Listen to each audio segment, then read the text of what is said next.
This really dress rehearsal day for the game. The entire game plan is in and installed. Questions? Did you get everything done that you wanted to in the short week? We did, and we handled it, with the exception of the hitting, almost exactly like we would have handled a normal game week in terms of the installation plan. I thought the players and the coaches both did a great job of being very focused on what we had to do, because we did have some limited time in between the installs. That's really where we lost the time. The time we spent in the meetings is about what we would usually spend. Kyle, what are your thoughts? I know you're focused on Thursday, but what are your thoughts as all? Because you've been here the whole time on this Rutgers-Louisville rivalry, how big it's become, and if it's sad to see it likely end after tomorrow night. I forget who I heard say this, but like rivalries can't really be forced. They happen because you play a certain program over time, and the games are competitive, and there's wins on both sides, which there have been. And I think it's just the nature of college football these days. As the conferences have changed, and after this year they're going to a new conference, and we're going to a new conference. But all that is in the future. I think this week what people are going to get a chance to see, and whether it's the last time or not, I don't know if I can predict that. But what they'll get to see this Thursday night is two really talented, hard-nosed, tough, physical football teams playing on Thursday night. Do you feel like it's become a big rival? I mean, wherever you've been, I'm sure every school has a rivalry. It's probably Rutgers' biggest rival ever. I don't know that. I think that the games we play with Louisville are very competitive and have that kind of feel to them. And there's other teams in our conference that I think we've played and have had a similar feel. And when those games come up, you may feel the same way.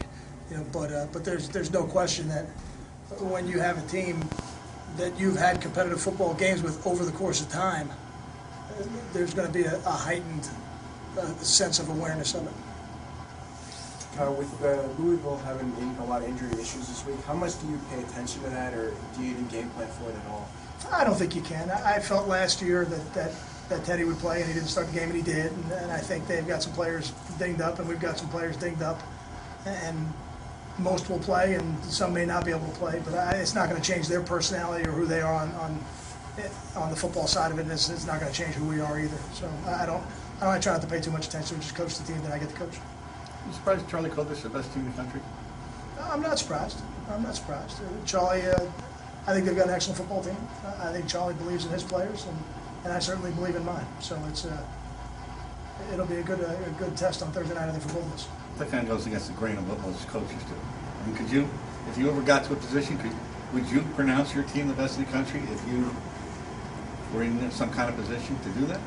I don't know. I think is that your personality? The polls, whoever the number one team in the country is right now, really is meaningless. It's really just, we're not even halfway through the season yet. There's going to be so many games that are going to be played between now and the end of the regular season until maybe the last couple of weeks. I don't really know that there's any value to it. I don't know if it's anybody's goal to be the number one team in the country in week 5 or 6. It's certainly not mine.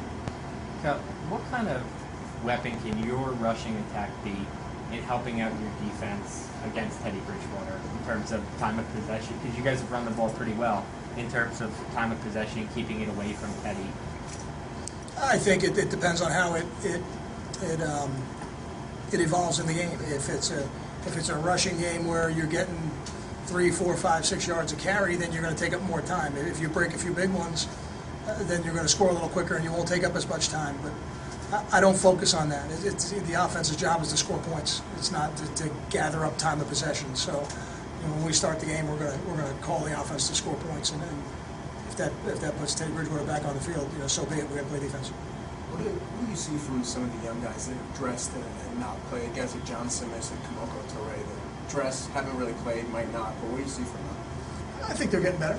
And then next week, after this game, we've got a little bit more time to evaluate those guys and see for the second half of the season who can help us. But that's really not where our focus is right now. Those guys are helping us get ready to be 1-0 this week, and that's really where the program's focus is. You worried about Louisville starting fast? I think they scored on 4 of the first drives, 4 touchdowns in 4 of the first 5 drives this season. In their 5 games, they scored on a touchdown on their first drive 4 times. Does that concern you that they're a quick starting team, or?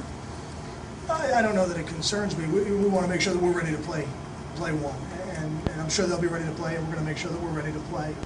the game will be 60 minutes long. I don't know that it will matter necessarily who the first team to score is. I think this will be a 60-minute game, and we've played a couple of them already this year, so I think we're battle tested and ready for it.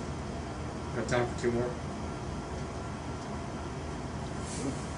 Thanks, guys. Thank you. Your road game.